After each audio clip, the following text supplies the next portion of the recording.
गुफा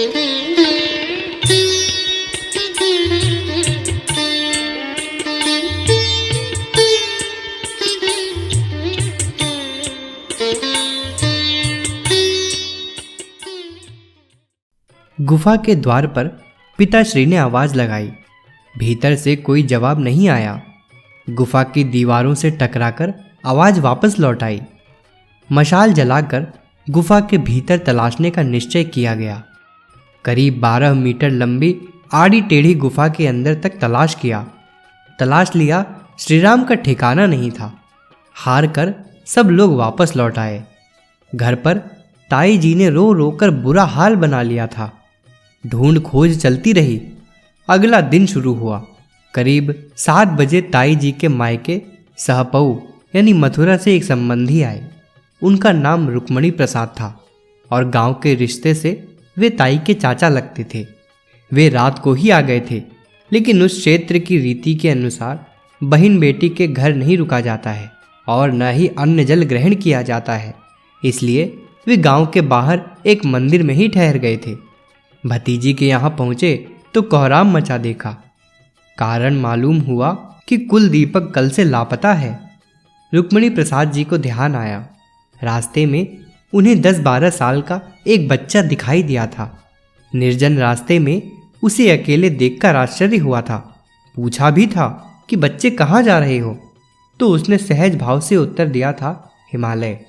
उत्तर सुनकर रुक्मणी जी हंस दिए थे। उनके मुंह से बरबस निकल आया था, नटखट कहीं का। उत्तर पर हंसी इसीलिए आई थी कि हिमालय आसपास तो है नहीं। पर्वत के नाम पर लोगों को सिर्फ गोवर्धन की जानकारी है, वह भी कम से कम 40 मील दूर है। आंवल खेड़ा आकर पता चला कि वह बच्चा उनके गांव की बेटी का ही चिरंजीव है।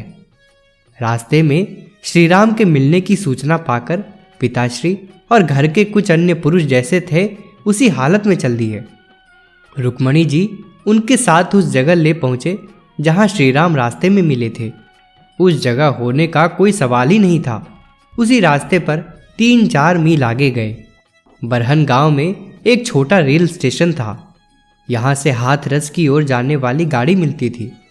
स्टेशन पर पूछा कि पिछली गाड़ी कब गई है। पता चला कि कल दोपहर में। एक आशा बंधी कि श्रीराम यहीं कहीं होंगे। आसपास ढूंढा। स्टेशन के पास एक छोटी सी झील थी। उसके किनारे बने शिवालय में श्रीराम ध्यानस्थ बैठे दिखाई दिए। देखकर जैसे सांस में सांस आई। पिताश्री ने ध्यान पूरा होने तक प्रतीक्षा की और आसन से उठते ही पुत्र को कसकर भींच लिया। यह क्या तुम्हारे हिमालय जाने की उम्र है? बिना बताए क्यों चले गए? माता पिता का जी दुखाकर भगवान को पाना क्या धर्म है? इस तरह के कितने ही प्रश्न पूछते हुए उन्होंने अपने बेटे के सिर पर गंगा जमुना बहा दी। ताई जी का सामना और कठिन था। पिता ने तो रो धोकर अपने आप को समझा लिया। ताई जी रोते विलाप करते विक्षिप्त सी हो गई थी। बेटे को देखकर जोरों से रुलाई फूट पड़ी। उनके विलाप से श्रीराम के जन्म समय आने वाले साधु सन्यासियों, स्वप्नों, भविष्यवाणियों और पूजा पाठ आदि सब कुछ लपेट में आ गए। हर किसी को उन्होंने जमकर कोसा, जो उनके हिसाब से श्रीराम में तप और साधना की प्रेरणा के लिए जिम्मेदार था। पुत्र ने माँ को समझाने की कोशिश की। कहा कि साधु महात्माओं को मत कोसिए, अपने द्वारकाधीश को मत कोसिए। आपका जी मेरे कारण दुखी हुआ है, आप मुझे कोसिए। माँ को हुए कष्ट के लिए अपने आप को उत्तरदायी ठहराने के बाद ताई जी का रुदन कुछ थमा। कुछ क्षण वे चुप रहीं, फिर रूंधे हुए कंठ से बोली, तुमने मुझे कष्ट दिया है ना? अगर मानते हो तो मुझे एक वचन दो। बालक श्रीराम आगे की बात सुनने के लिए टकटकी लगाकर देखने लगे। ताई जी ने कहा, मुझे छोड़कर साधु सन्यासी बनने की बात कभी नहीं सोचोगे। तुम हिमालय की आत्मा हो तो हो, मेरे जीवित रहने तक सिर्फ श्रीराम हो। मेरे सामने हिमालय में बस जाने की बात कभी मत सोचना, मेरे बाद चाहे जहाँ रहना। ताई जी जैसे एक एक वाक्य सोच समझ कर कह रही थी। श्रीराम ने भी एक एक शब्द को गौर से सुना और कहा, ताई मैं हमेशा आपके साथ रहूँगा, ब्रज क्षेत्र को छोड़कर भी नहीं जाऊँगा, क्योंकि आपको ठाकुर जी का घर बहुत भाता है ना। लाडले का यह आश्वासन यह वचन सुनकर ताई जी तुरंत शांत हो गई। उनकी शांति में यह दृढ़ विश्वास भी था कि बेटे ने जो कह दिया है उसका अक्षरशः पालन करेगा। वह दिन हवेली में उत्सव की तरह मनाया गया। माँ परम आश्वस्त थी कि उनका दुलारा अब कभी उनसे नहीं बिछुड़ेगा। कामकाज के लिए अथवा किसी और प्रयोजन से प्रवास पर जाना पड़े वह बात अलग है, वह बिछोह की श्रेणी में नहीं आता। ताई जी की आस्था और अपेक्षा पुत्र को अपने गृहस्थी की अस्तित्व की छाया में ही रखने की थी। श्री राम ने उस आस्था के निर्वाह का वचन दे दिया। हिमालय को अपना घर बताते हुए निकल जाने और वापस लौट आने के बाद शिक्षा दीक्षा फिर पहले की तरह चलने लगी। अब पिताश्री ने भी ध्यान देना शुरू किया। 4-6 महीने में उनकी प्राथमिक शिक्षा पूरी हो जानी थी। सावधानी के तौर पर यह जरूरी समझा गया कि बालक को आगे पढ़ने के लिए गांव से बाहर नहीं भेजा जाए। पिताश्री भागवत के विद्वान थे। उन्होंने लघु सिद्धांत कौमुदी पढ़ाई, फिर मध्य और सिद्धांत कौमुदी पढ़ाई। प्राथमिक शिक्षा पूरी होने के बाद और समय मिलने लगा। भागवत, रामायण और महाभारत के बाद आर्ष ग्रंथों में भी अच्छी गति होने लगी। पिताश्री को आभास होने लगा था कि उनकी यह लीला पूरी होने वाली है।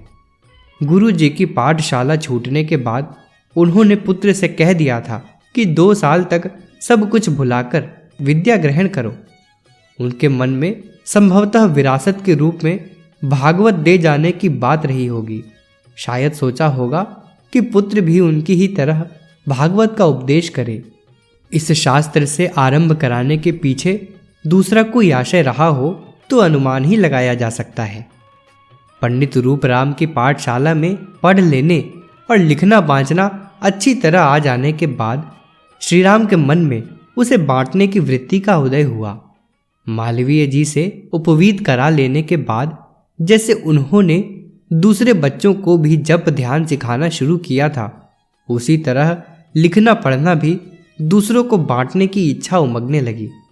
पिता से शास्त्र और संस्कृत सीखने के बाद थोड़ा बहुत समय बचता। श्रीराम उस समय में चौपाल पर चले जाते। वहां कोई न कोई बैठा रहता था।